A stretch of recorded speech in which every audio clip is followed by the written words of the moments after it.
Bismillah, wassalatu wassalam ala Rasulillah. Amma ba'du. Ya, ada yang mau nanya pertanyaan? Ingetin ya, AA nanti mau bahas tentang WC modern.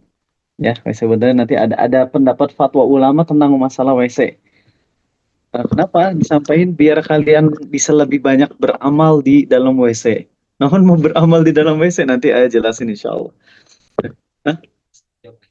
Pas tanya jawab awal aja, nanti pas menjelang kajiannya. Itu ada ilmu fikih baru. Bolehkah olahraga untuk punya badan bagus sehingga menyenangkan jodoh di masa depan? Waalaikumsalam. Ini masuknya ke mencari kedudukan. Jadi nanti masuk ke pembahasannya, tapi nggak apa-apa, sekarang dibahas juga. Mencari kedudukan di mata manusia itu boleh pada tahapan yang emang bisa maslahat untuk kita. Ya, kalau bikin istri senang maslahat nggak buat kita?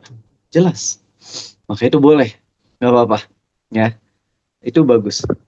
Bahkan kalau diniatin biar istri senang sehingga istri nggak ngelirik ke cowok lain, maka itu jadinya pahala. Oke? Bolehkah berdoa agar fulan mati su'ul khotimah? Boleh. Kalau misalnya fulannya udah zolim ke kita. Boleh. Dan itu dilakukan oleh Sa'ad bin Abi Waqqas atau Sa'ad bin Sa'id bin Zaid. Kalau orang yang kita benci mengucapkan salam, bolehkah untuk tidak menjawab salamnya? Nah, ini belum tahu. Kalau diboikot sih boleh ya, seperti yang terjadi sama siapa? Ka'ab bin Malik. Cuman kalau sekedar kita benci doang, kita belum tahu. Bagaimana pendapat Ustadz terhadap seorang Muslim yang ingin bekerja di Jepang, mengetahui bahwa di sana bekerja susah untuk sholat, untuk mendapatkan jemaah, dan di awal waktu, kemudian ada juga kemungkinan tidak bisa melaksanakan sholat Jumat, apakah tetap halal bekerja? Gini teman-teman ya, pertama, kerja di negeri kafir itu hukumnya boleh sebagaimana Umar dan para sahabat jualan di negeri kafir. Jualan itu yang dijual adalah barang, sedangkan bekerja yang dijual adalah jasa. Jadi sama, mau kita jadi karyawan, mau kita jual beli di negeri kafir itu boleh, ada dalilnya dari sahabat Nabi SAW. Apalagi di Indonesia, ya udah kalau sebut negaranya ya, gajinya ampun-ampunan gitu, ngepas-pas banget. Bahkan kebanyakan orang tuh nggak cukup sebenarnya itu, ya nggak cukup untuk hidup dengan layak tuh nggak cukup. Nah, kadang ada sebagian ustadz yang bilang, ngapain ke negeri kafir, di Indonesia juga udah nyaman, enak, dan sebagainya. Ya, ente nyaman, enak, bisa sholat berjamaah dan sebagainya. Karena emang mungkin amplop tebel gitu.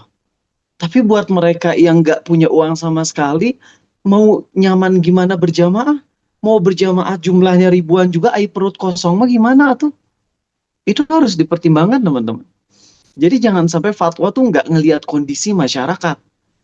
Nah, sehingga pergi ke luar negeri dalam rangka mencari nafkah jelas boleh dengan syarat kerjanya halal. Adapun tidak bisa berjamaah, wong sahabat Nabi aja sallallahu alaihi wasallam itu berbulan-bulan bahkan mungkin sampai ada yang bertahun-tahun itu di luar negeri kok. Dan itu kondisinya safar terus dan kita tahu orang yang safar nggak wajib Jumatan. Apalagi kalau jangankan safar ya, kita lagi ada di luar daerah kita dan ke masjid itu jauh banget, itu nggak wajib Jumatan. Jauh banget nih misalnya kalau di daerah Cianjur yang pedalaman, itu antara satu kecamatan sampai kecamatan lain jaraknya berapa, Farid? Masih ingat nggak? 40 kilometer. Dan di antara satu kecamatan dengan kecamatan berikutnya itu hutan belantara. Nah, kita misalnya lagi ada di hutan belantara tersebut. Kecamatan depan 20 kilo, kecamatan belakang 20 kilo. Nggak wajib Jumatan. Nggak wajib. Apalagi di negeri yang memang jarak untuk Jumatan tuh pakai kereta Shinkansen 2 jam. Oh, itu berapa ratus kilo Shinkansen 2 jam. Ya. Jadi nggak wajib emang Jumatan kalau emang kita jauh banget dari masjid. Dan tidak dosa. Ya. Tidak dosa. Tapi sholat tetap wajib ya. Duhur. Kalau melunasi suatu hutang dengan orang yang tempatnya di pelataran masjid, bukan bagian dalam ruang utama, kalau melunasin utang mah nggak apa-apa di masjid. Sejauh yang tahu, bahkan ada hadisnya riwayat Bukhari. Belum baca tafsirnya sih, tapi sekilas jelas banget ada sahabat yang menagih hutang di dalam masjid, ya, sambil marah gitu ke sahabat yang ditagih utangnya tuh karena nggak bayar-bayar. Jadi sambil marah, akhirnya Rasul SAW keluar gitu untuk menenangkan dua sahabat ini. Itu terjadinya di masjid. ya. Dan Nabi SAW tidak menyalahkan perbuatan sahabat yang nagih hutang tersebut, ya. Itu yang tahu dalam hadisnya, dan sekilas sudah baca penafsirannya, memang no problem. Tapi mungkin ada pendapat lain yang kalau emang salah silakan diralat ya. Karena nagih hutang itu beda dengan jual beli. Ya, silakan Biasanya terkait hutang tadi itu kalau akad hutangnya gimana? Nah, kalau akad hutangnya enggak ragu kalau akad hutangnya. Tapi kalau kalau apa namanya? Akad hutangnya ragu, tapi kalau misalnya nagih hutangnya mah ada hadisnya gitu. Kalau memulai akad hutangnya mah saran aja jangan sih. Ya, amannya jangan. Apabila imam kelebihan rokaat, apakah perlu sujud syahwi sebelum atau sesudah salam?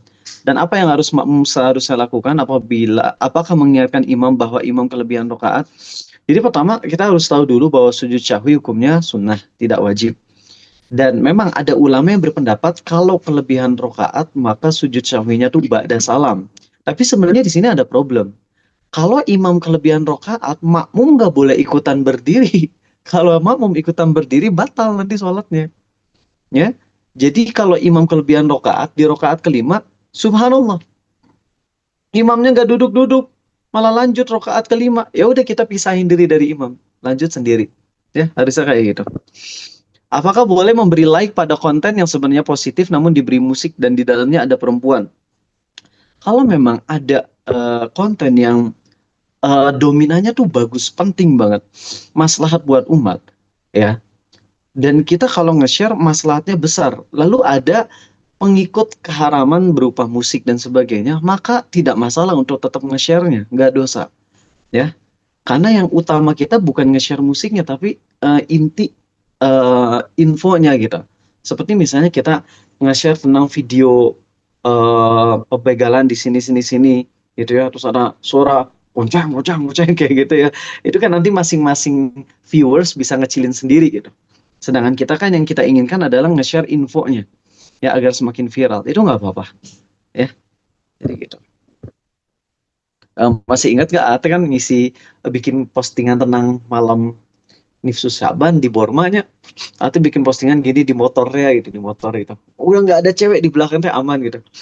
Beres ceramah, udah beres bikin konten, ada yang komen, DM, Ustad, di situ ada gambar cewek. Gambar cewek di mana? Ate ngeliatin nggak ada. Taunya di pojok kanan hampir sudut pisan, iklan kacamata, ada gambar cewek bulenya, dan itu di pojok banget.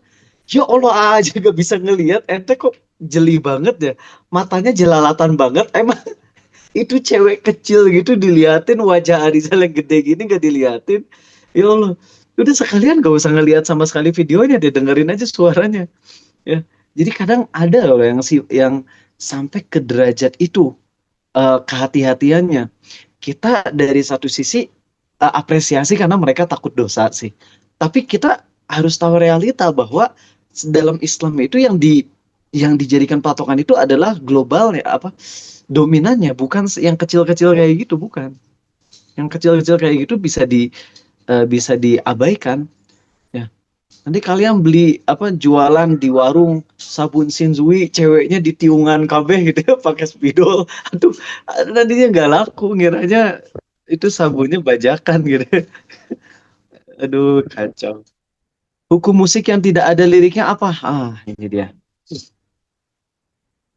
Mau nanya? Oh, tadi udah ya. Hukum musik yang tidak ada liriknya, ingetin lagi ya Ajeng ya. Ajeng Purnama Asih. Namanya siapa nama panjangnya? Nama panjang masa Sidik doang. Oh ya, berarti di sini ini Raihan Muhammad, berarti yang dari Soreang. Ada tiga soalnya jadi pusing ya. Bagaimana jika info tersebut disampaikan oleh konten creator perempuan tak berhijab? Apakah boleh tetap di-share atau di-repost?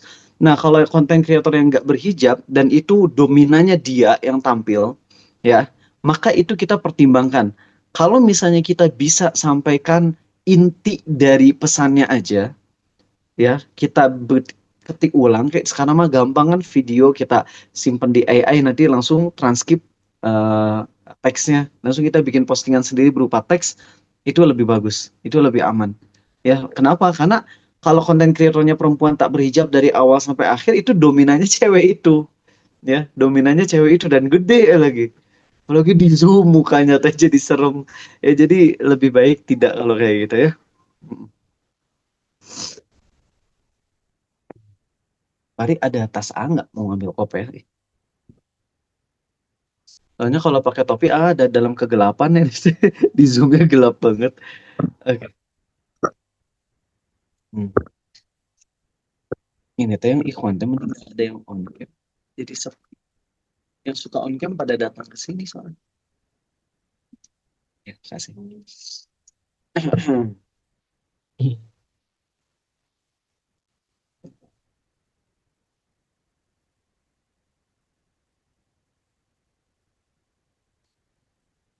Oke. Ada lagi yang mau tanya? Kalian masih 15 menit lagi ya. Nanti kalau ada yang ngantuk, cuci muka ya di wastafel ya. Boleh pakai sabun cuci muka juga. Cuci tangan juga boleh mukanya. Silakan, Namanya. Faris. Kalau misalnya imam Mm-mm. itu di rakaat kedua kan harusnya tasyahud awal ya. Harusnya Nah, imam tasyahud awal. tapi malah berdiri. Nah, itu Nah, kalau kasusnya imam skip tasyahud awal, dia malah berdiri langsung ke rakaat 3 tanpa tasyahud awal, maka pada posisi itu kita langsung ikut aja berdiri. Karena kalau tasyahud awal beda kasusnya. Jika imam sudah berdiri ke rakaat ketiga, dia nge-skip tasyahud awal, lalu imam malah balik ke duduk tasyahud awal, batal sholatnya. Jadi kalau untuk tasyahud awal, kalau terlanjur imamnya berdiri, atau udah dominannya tuh udah hampir berdiri, dia nggak boleh duduk lagi. Adapun kalau dia baru sedikit, jadi dia udah di atas duduk, tapi masih posisinya tuh dominannya masih lebih dekat ke duduk, maka di situ dia harus duduk lagi. Ya, jadi pada saat itu kalau imamnya berdiri, jangan kita tasbihin. Kalaupun kita tasbihin, imam nggak boleh duduk. Kalau kita tasbihin lalu imamnya duduk, batal sholat kita, batal sholat imam, dan kitanya juga batal kalau ngikutin imam. Jadi kita harus misahin diri dari imam. Ya. Nah, kalau kita tasbih sekedar untuk ngingetin, mudah-mudahan imamnya paham, yaitu jangan jadi duduk si imam. Tetap posisinya harus berdiri.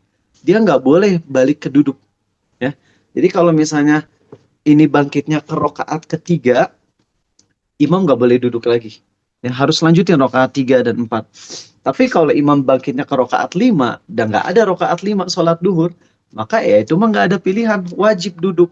Jangan malah ngelanjutin rokaat 5 gitu ya. Udah tanggung berdiri kagok, cina. Nggak bisa, harus duduk kalau gitu. Iya, silakan. Ya, Boleh. kalau yang tadi kan kalau imam bangkit ke rakaat ketiga kan apa kita nggak boleh apa ikut apa kita Nggak berdiri boleh. aja. Kita ikut berdiri aja Ya, langsung. tapi kalau misalnya imamnya malah bangkitnya ke rakaat kedua jadi baca al-fatihah lagi gimana kan di sholat yang di jadi Dia bangkitnya ke rokaat 2 lagi. ya jadi sholat isya gitu kan itu tuh jadi dia nganggapnya rakaat tiga itu tuh si rakaat ke satu. Oh, gitu ya. Kalau gitu kita ingetin, subhanallah. Nanti kalau udah subhanallah, si imamnya nyadar kalau itu ternyata rokaat ketiga, maka yang dia lakukan adalah lanjut berdiri tapi gak usah dikerasin suaranya, gitu. Ya. Atau mau dikerasin juga, ya masih sah. Cuman aneh aja rokaat ketiga dikerasin suaranya. Nanti rokaat keempat dikecilin suaranya. Kalau pas rokaat kelima, gak ada kan rokaat kelima, kudu ditasbihin. Subhanallah. Kalau si imam tetap lanjut, tasbihin terus. Sampai si imamnya nyadar diri gitu ya. Gitu. Kalau imamnya udah kelihatan gak nyadar, sebagian ulama membolehkan ngomong pakai bahasa Indonesia. Ya, ini rokaat 5 gitu. Tapi AA belum pernah ngelihat ada orang yang ngamalinya ya. Soalnya takut batal kalau kayak gitu. Heeh. Ini pakai bahasa Arab, khomsah, khomsah misalnya gitu. Di rokaat kelima.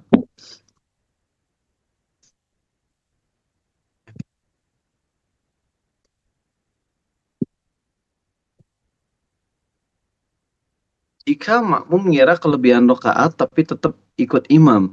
Dan setelah sholat ternyata imam benar, tidak kelebihan. Apakah makmum sah sholatnya? Sah. Karena dia kan ikut lanjut dengan hati lebih dominan sholat tadi kelebihan rokaat. Enggak, kalau dalam berjamaah mah apa yang kita kira itu ya nggak bisa jadi patokan sebagai makmum kecuali kalau misalnya imamnya yang emang salah. Jika kita mengutip perkataan dari kitab atau website, atau kita melakukan screenshot pada tulisan di kitab atau website, kemudian kita hendak membagikannya, apakah kita harus mencantumkan sumbernya? Iya, harusnya dicantumin sumbernya. Ya, tapi kalau misalnya sumbernya itu bermasalah, ya, sumbernya bermasalah, ada kesesatannya, maka kita sembunyikan dalam rangka untuk melindungi orang-orang dari nengok ke sumber yang bermasalah tersebut, karena mudaratnya gede itu, apalagi orang awam. Ya. Larangan perempuan safar tanpa mahram itu apakah merupakan kesepakatan ulama atau ada perbedaan pendapatnya? Apakah ada kondisi tertentu yang membolehkan perempuan safar tanpa mahram? Pertama, kalau safarnya safar wajib, contohnya haji pertama, umroh pertama menurut sebagian ulama yang mewajibkan umroh, tapi AA nggak mewajibkan umroh ya. Terus hijrah, kita di kota tertentu yang penuh kesyirikan dan kita harus pindah ke kota lain dan nggak ada mahram. Maka pada kondisi itu seseorang wanita boleh safar tanpa mahram, ya.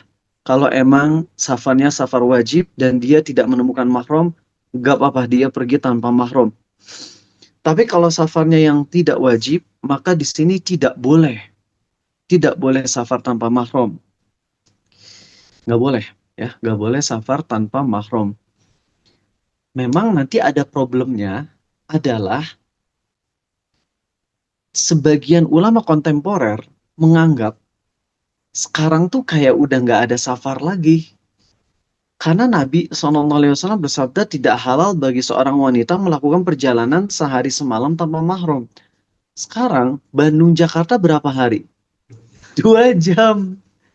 Itulah sebabnya sebagian lebih melonggarkan lagi, tapi nggak tahu ya, apakah pendapat ini diterima di kalangan ulama yang mumpuni ilmunya, atau hanya pendapat syadz? Nggak tahu nih di sini. Ya, jadi ada yang berpendapat demikian. Ya kalau sekarang kan perjalanan nggak sampai 1 hari 1 malam. Ya jadi it's okay. Cuman kalau emang kita ikut ke pendapat ini, otomatis kalau kita ke Jakarta jadi nggak boleh dikosor sholatnya. Soalnya bukan safar. Cuman kayak main we ke taman bermain itu mah jadinya. Dan emang bener sih orang Jakarta ke Bandung cuma beli bakso udah ada ya. Bakso cap haji enak banget ya asli. Itu dari Jakarta ke Bandung cuma buat makan doang gitu ya. Nah, jadi emang ini agak pelik sih sebenarnya. Cuman sarankan kalau untuk perjalanan luar kota mah adalah mahram harus ada mah. Kecuali kalau emang kondisinya sangat urgen, maka di situ ada ulama yang memberi apa ya, ngasih solusi yang tidak terlalu tepat tapi setidaknya mudaratnya lebih ringan. Contoh, seseorang wanita yang harus ke luar negeri, ada kebutuhan urgen di sana, tapi bukan safar wajib sih. Maka ketika ke bandaranya ditemenin mahram, terus nanti wanitanya pas di pesawatnya mah sendiri, tapi nanti pas sampai di bandara seberangnya harus udah ada mahram lagi yang ngejemput. Seperti itu. Ya. Tapi jujur ini akan berat. Karena yang paham cuman sedikit. Bahkan di kalangan keluarga, wanita yang udah paham ini, ayah ibunya nggak ngerti ini. Sehingga apa sih repot banget, sekarang kan perjalanan udah aman, ngapain harus ditemenin mahram. Ya itulah makanya sulitnya ketika pemahaman cuman sebagian anggota keluarga aja nggak menyeluruh. Oke. Ada yang mau nanya tadi? Lagi? Belum? Nggak ada? Ian? Nggak? Oke. Kalau mahram itu khusus saudara atau teman sesama jenis juga mahram? Nah, mahram itu harus saudara laki-laki yang hubungan darah laki-laki. Ya. Kalau sesama wanita itu bukan mahram jadinya. Tapi sesama wanita itu diperbolehkan dalam rangka haji. Ya, haji wajib. Kalau nggak ada mahram, boleh dengan perempuan-perempuan lain. Banyakan itu diperbolehkan untuk haji. Ya. Saya Viva umur 21 tahun, sedang kuliah semester 7, ada keinginan untuk menikah setelah lulus kuliah. Namun seumur hidup belum pernah pacaran dengan laki-laki. Adakah ikhtiar yang harus saya lakukan atau amalan yang harus saya kerjakan? IG saya ngasih tahu IG-nya mau nawarin diri. Ya, kan ini beliau nanya dan kan beliau nggak tahu caranya gitu. Bagus dong. Nanya kayak gini kita apresiasi, jangan diketawain walaupun juga ketawa ya. Maafin ya Viva. Jadi gini ya, bagus banget ini nanya loh. karena dia butuh ilmu, ya. Dia takut salah melangkah dan itu adalah hal yang sangat patut diapresiasi oleh kita. Nah, cara yang terbaik adalah yang terbaik itu nikah sama lawan jenis yang ada dalam, kalau bahasa Ustadz Nuzul tuh, radar kehidupan kita. Misalnya teman SD kita yang udah tahu sama SMP, SMA, kita nggak pacaran tapi kita udah tahu kesehariannya. Itu akan cenderung lebih langgeng, lebih langgeng. Adapun kalau yang belum dikenal sama sekali, memang cenderung susah untuk langgengnya, susah. Kayak murid-murid AA yang nikah, ya, itu rata-rata udah jadi temen dulunya, tapi nggak pacaran. Teman kampus, teman organisasi, tapi nggak pacaran. Setelah lama, ya, setelah 7 tahun kemudian nikah kita. Dan katanya Masya Allah, indah gitu ya keluarganya. Nah, jadi seperti itulah teman-teman. Kalau misalnya kita dalam kondisi emang nggak ada kenalan sama sekali, diusahain aja untuk minta bantuan kepada ayah kita atau kepada guru kita untuk mencarikan, ya. Walaupun memang tidak ideal, karena kalau nggak kenal sama sekali itu ya nanti harus mencocok-cocokkan pas udah nikah gitu. Kalau sebelum nikah paling bisanya dengan cara ngobrol, saling terbuka satu sama lain tentang sifat masing-masing. Tapi nanti setelah nikah, baru nanti harus saling tahan satu sama lain. Dan memang nggak selalu bisa mulus. Jangan mengharapkan pasti mulus, karena manusia terbaik, dua-duanya dijamin surga, yaitu Zainab dan Zaid bin Harithah, dua-duanya penghuni surga. Tapi pas udah nikah cerai. Cerainya karena alasan apa? Sebagian ulama menjelaskan karena emang beda level tanda kutip ya. Zainab tuh dari kalangan terhormat, sedangkan Zaid itu mantan budak gitu. Dulu orang tua zaman dulu suka pada bilang, kamu orang Jawa misalnya jangan nikah sama orang Sunda. Pernah kita nggak dengar kayak gitu ya? Nah, kalau alasannya adalah karena alasan mistis, jelas ini nggak boleh. Ini kesyirikan jadinya. Tapi kalau misalnya alasan logis, seperti contoh, Sunda terkenal akhlaknya gimana? Lemah lembut. Kalau nikah sama misalnya suku tertentu yang biasa teriak-teriak, nggak cocok nantinya. Nah, kalau itu boleh dipertimbangkan, sangat boleh dipertimbangkan. Ya, ya, ya sangat boleh. Ya. Nah, jadi ini kayaknya harus ada kajian khusus tentang masalah nikah sih. Ya, bukan di sini, tapi setidaknya yang bisa saya sampaikan adalah minta bantuan kepada ayah. Dan inilah kenapa ayah harus soleh. Karena ayah punya tugas untuk mencarikan anak perempuannya laki-laki yang baik. Sekarang kalau ayah nggak paham agama, anak wanitanya kasihan. Disuruh nikah cepet tapi nggak dibantuin nyari. Giliran nyari ternyata salah, kemudian disalah-salahin anak perempuannya. Kasihan, kejepit anak perempuan seperti ini. Semoga Allah mudahkan deh. Silakan Elvin. Ah, WC. Oke, siap ya. Ya, makasih teman-teman deh. Kita mulai kajian sebentar lagi. Kita akan membahas tentang WC. Muhammad Bashkil Hafizahullah. Oke. Sami bin Muhammad Bashkil Hafizahullah. Ini fatwa dari beliau. Dan fatwa kontemporer sangat rentan gak disepakati. Recording in progress. Jadi silakan kalau kalian mau menerima fatwa ini atau enggak silakan. Tapi AA cenderung menerima fatwa ini. WC zaman dulu namanya apa dalam bahasa Arab atau di Quran? Tahu nggak apa? Khola. Khola, oke? Khola. Nah, di sini khola itu. Khola ya, khola. Au jaa ahadum minkum minal khola itu. Ya. Nah, WC itu adalah tempat pembuangan air pada zaman dulu. Buang air kecil atau buang air besar. Di zaman sebelum turun surah Al-Ahzab, ayat tentang hijab kita udah bahas ya. Ayat tentang hijab tuh ada yang dimaksud hijab, yang dimaksud adalah kerudung dan baju kurung. Ada juga yang dimaksud adalah hijab dalam artian kain penutup. Ada juga yang dimaksud adalah WC. Jadi dulu istri Rasul SAW terbiasa buang air besar itu malam hari nunggu sepi. Dan dulu buang air besar dilakukan di tanah lapang yang luas. Cuman ada spot tertentu yang di situ emang dikhususkan pembuangan BAB. Nah, kemudian Umar melihat ada istri Rasul SAW yang tubuhnya besar. Kemudian di situ Umar meminta kepada Nabi SAW untuk dibuatkan hijab, yang dimaksud adalah WC. Jadi akhirnya dibikinlah WC secara khusus. Cuman WC di zaman Nabi SAW atau di awal-awal eh, ya di zaman beliau, itu WC itu benar-benar tempat kencing atau tempat BAB, dan di situ terus itunya, kotorannya di situ terus. Kalau sekarang WC itu kotorannya di situ terus atau hilang? Dia apain? Disiram, di flush. Jadi itu benar-benar cuman tempat singgah sementara doang ya. Cuman tempat apa? Singgahnya namanya. Ada istilah. Ya, izin ya. Si kajian kakinya gini, Fahri bisa tarikin ya. Sakit lagi.